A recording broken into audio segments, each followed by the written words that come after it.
அவரைக்காய் பொரியல் பண்றப்ப இந்த மாதிரி மசாலா சேர்த்து செஞ்சீங்க அப்படின்னாக்க அதனுடைய டேஸ்ட் ரொம்ப அருமையா இருக்குங்க.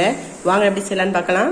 அவரைக்காயை நல்லா கழுவிட்டு குட்டி குட்டியா நறுக்கி அளவா தண்ணி ஊற்றி 1 டீஸ்பூன் சாம்பார் பொடி போடுங்க. சாம்பார் பொடி இல்லை அப்படின்னாக்க வீட்டில் நீங்க வச்சிருக்கிற குழம்பு பொடி கூட போட்டுக்கலாம்.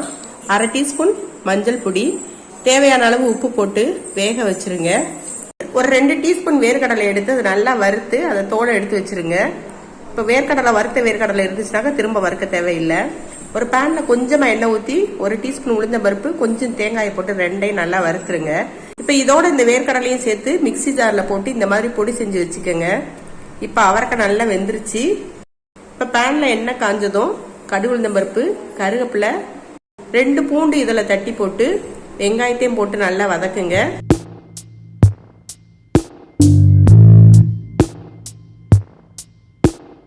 இப்ப நம்ம பொடி செஞ்சு வச்சிருக்க இந்த தேங்காயை அதுல போட்டு நல்லா கிளறி விடுங்க.